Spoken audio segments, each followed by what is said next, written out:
Hello there, welcome back to Max's Writer's Life Vlogs, where I talk about my own process, what I've been up to, as well as offering writing advice and inspiration along the way. This week is the first vlog in the second session of Camp NaNoWriMo, Camp National Novel Writing Month. I'm going to be going over my relatively quick update, as well as covering some of my mighty tips for tackling a month-long challenge like NaNoWriMo. I don't know if it was in a vlog or in a Q&A, but I recently talked about the idea of how not to enlarge your word count, like artificial ways to enlarge your word count, because month-long challenges like this are usually focused on like getting X number of words in Y number of days.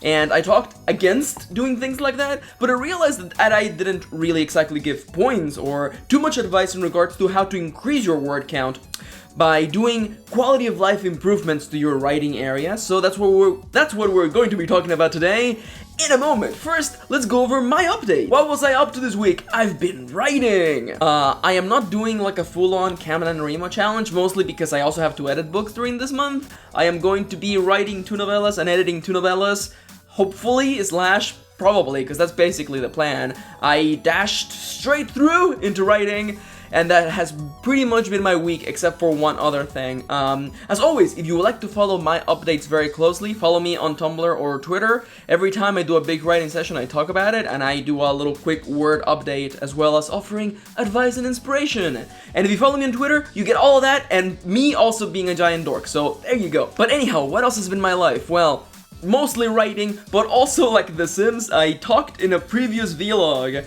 about the possibility of doing a Sims 4 Let's Play, and you were all super positive, which makes me really happy, thank you. I started getting rolling on that. There was a vlog recently where I asked you to submit your characters so they can be part of the story and part of the town, and I have another quick update coming up relatively soon where you're gonna get to vote on who the main character is gonna be, so that's all very exciting stuff. It's been nice because that's what I've been doing on my off time, so having that nice meaty goal, I'm a very goal-orientated person, so I'm like, yeah, working towards this LP is really fun! So yeah, no, I'm super excited. I am really excited! But no, yeah, that's been my week.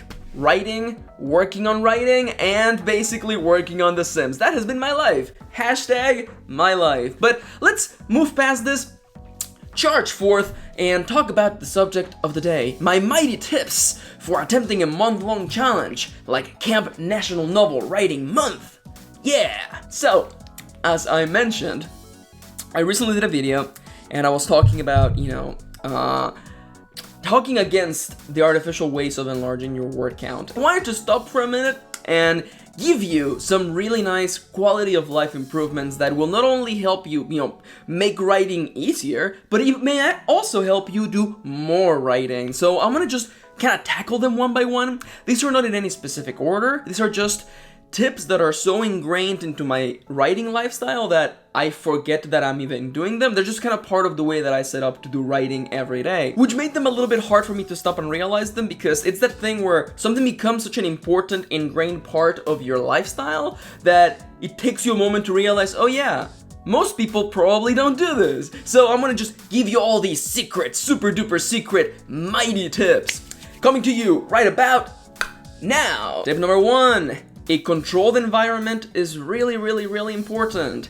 And hold on, I know what you're thinking right now, but follow me along.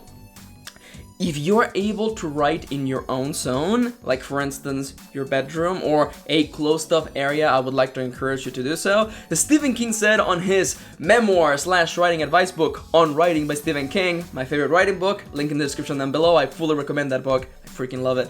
He talks about writing with the door closed, both figuratively and literally. Closing the door, it's over there, you can't see it, but it's right there.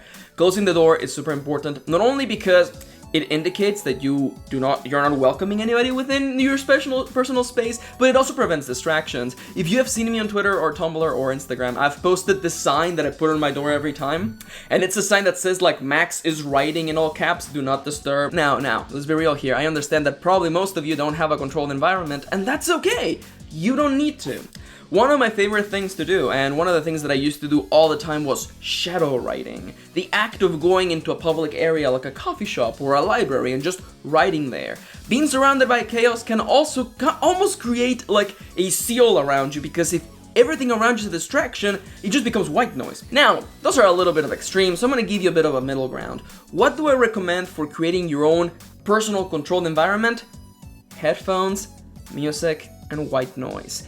Find yourself a website that just plays the sound of rain on loop, put on your favorite music for writing, and just dive in. Let that music become the white noise that blocks the rest of the world away. Pretty much, like, there were points in my life where I didn't have a nice controlled writing environment. There were points in my life where I was surrounded by chaos, such as writing in the attic of a busy warehouse. Throughout all of those places and all those times, a pair of headphones, white noise, and music made all of the difference. You will find that if you have a controlled writing environment, you can write without disruptions and without ever breaking momentum in the middle of a sprint. Talking about sprints, let's talk about another really important thing: time yourself. Now, this may be a thing that some people don't like, some people may actually really like it, it's up to you. Time yourself. Put on a timer. It can be whatever segment of time you like. 10 minutes, 15 minutes, I like to do chunks of 25 minutes each. Put on a timer. Your phone is perfect for that. There are websites that will let you just set up a timer, those are all fine. Put on a timer, write for that time, and write without stopping. This is basically like word writing sprints. They're very popular on Twitter or on other social media websites. I like to do them by myself, mostly because the idea of knowing that the timer is going is really effective for me, because it gives me that pressure of, no, we don't get to slack off, no, we don't get to just slow down, keep pushing, stay focused on the story. You're on a timer, you gotta get this writing done. Focus. Now, I understand that this may be a little bit too stressful for some people. That's why these are my tips. And, I want to give you the license, the opportunity, all the power in the world to take my advice, modify it, see if it works for you. And if it doesn't, that's alright. And if it does, or if you find a better way to make it work for you, let me know, because maybe it will work better for me. Remember that we are all different writers in a craft without rules. So find what works for you. Now, with that being said, the next point: toss your phone in the garbage. Not literally. Do yourself a favor, please, in the name of all things holy and sacred. Grab your phone. If you're not using it as a timer, then perfect. Turn it off. Open up a drawer.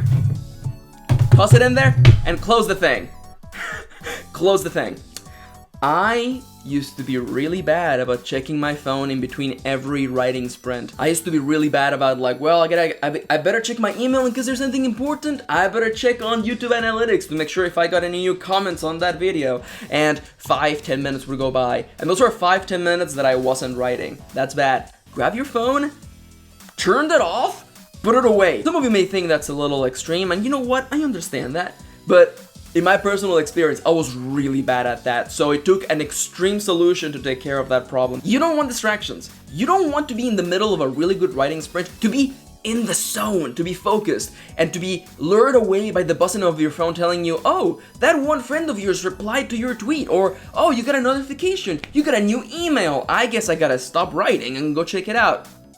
You don't want that. None of that. Absolutely none of it. Turn off your phone and toss it in the garbage. Or the drawer, either one is fine. And as for my last quality of life improvement tip, little tips to help you write more simply by making sure that you're not stressing yourself out or wearing yourself out. And the last one is a very important one, and one that was really hard for me to understand, and that is that taking breaks is okay. Taking a moment to stop, regather your energies, breathe deeply, drink some water. You have no idea how many writers go dehydrated because they drink coffee and then they don't drink water for like hours while they're writing. I used to be like that. Don't be like me. Don't be like the bad Max. Just stop every writing sprint, take a minute, breathe, drink water, get back into it. You don't have to take an enormous 2-hour lunch. I mean, you could if you've done a lot of writing that day, but you don't have to take a big lunch. Just little breaks to allow your brain to stop for a moment, to stop through the mechanical alchemy that is storytelling, and then get back into things. It's not about a full stop, it's just about a moment to stop, relax, and move on. This can be especially hard if you're a terrible workaholic like I am, but I would like to urge you to take your sprints steady. The last thing you want is to burn out. And I know it sounds counterintuitive, because you would think, right? Well, if I write more and I work more, I will get more done. And if instead of taking breaks, I just write during the breaks, I'll get more done. It sounds genius. It makes sense. That's what Workaholic Max would have told you. But you gotta take care of the writer though. And if you burn out, I'm not telling you what's gonna happen. It's really straightforward. You're gonna burn out, you're gonna get tired, you're not gonna feel like writing, and you're gonna miss a couple of days, or maybe just stop the challenge altogether. It's okay to take a break here and there. It's also okay to skip a day or two. It's all fine. Ultimately, it's about taking care of the writer. Also, talking about one more thing, there's just one more thing I want to just slide in there. I know that a month-long challenge like Camp NaNoWriMo, Camp National Novel Writing Month, it can be really daunting, mostly because you feel under this pressure of getting X number of words in Y number of days.